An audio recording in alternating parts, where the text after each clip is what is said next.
I just think LeBron James is really being kind of a hypocrite in this situation, Clarence. I'm going to tell you why. Because last year, I remember when LeBron James Lakers in the bubble was a top 3 seed in the Western Conference. They might have been the number 1 seed or number 2.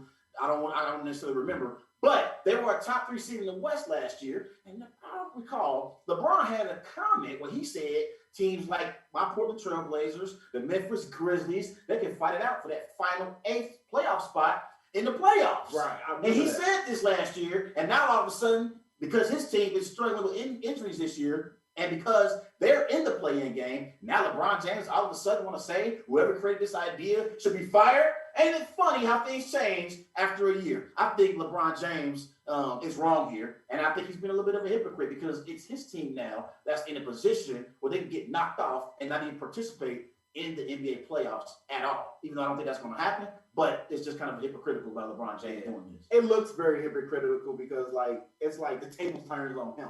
You was a top 3 seed in the bubble. Now you're a play-in team. So all the pressure is like kind of sort of on him though. You know what I'm saying? Because it's like the teams that like the Portland Trailblazers and the Memphis Grizzlies, they have to crawl back until to really fight for a play-in spot. In Portland, they work their asses off to get to second round from the play-in. Yeah. So I think that it was kind of hypocritical that he said that. I just think he was very bothered by what the Porter said, or it was a bad game that game. Yeah. And he didn't know how to answer that question. So it probably caught him off guard a little bit, but in reality, I just think I just don't think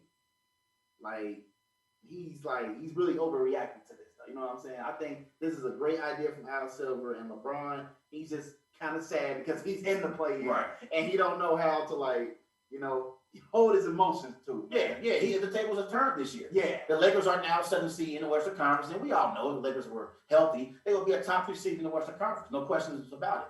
But because his team was in the play-in the game this year, LeBron has an issue with it. But question for you, as we get into the NBA play-in games, which player do you believe had the most to prove in the play-in games? Which player? Who would you go? This was a good question. But if I had to tell you which player had the most proven player in this play-in game, it's definitely Jason Tatum. Let me tell you why. He just lost his sidekick, Jaylen Brown, to the season with a wrist injury. Now the table's turning on him now. They looking at him to lead the pack. And believe it or not, him and Kemba Walker are the 2 main scorers on the team now since Jaylen Brown is down. So now they got to fight a good Wizard team. Honestly, Trey, a good Wizard team that can really get off to a fast start and play real fast with Russell Westbrook and Bradley Beal. I just certainly think that Jason Tatum has the most pressure in his play-in game over LeBron James and Steph Curry. Over LeBron James because he lost his sidekick. And now you're going to be seeing him take a lot of shots. You're going to see him take a lot of shots that he took before and that he didn't feel comfortable taking because now they lost their other scorer, their other superstar. Everything has been relied on him. You know what I'm saying? Yeah. So I'm picking Jason Tatum with the the player that got to prove something. Okay, so you roll with Jason Tatum. Yeah, I disagree with you.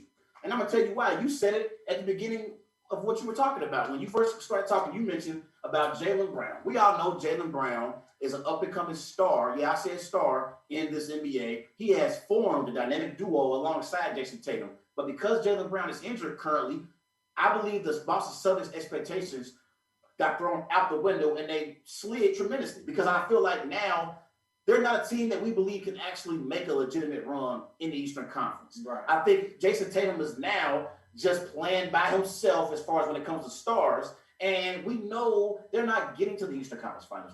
It's not happening when you got the Philadelphia 76ers and Joel Embiid, who's having an MVP caliber season. You got the Brooklyn Nets and they trio with James Harden, Kyrie Irving, Kevin Durant. You got the Milwaukee Bucks, who's still trying to get back to the Eastern Conference Finals and possibly get to the finals with Giannis on their squad. So once the Boston Celtics lost Jaylen Brown, my expectations for them dipped tremendously because I know they can't beat none of those top 3 seeds in the East. It was questionable whether or not they could beat any of those top 3 seeds in the East with Jaylen Brown and Jason Tatum both healthy. Now that Brown is out for the season, it's not happening.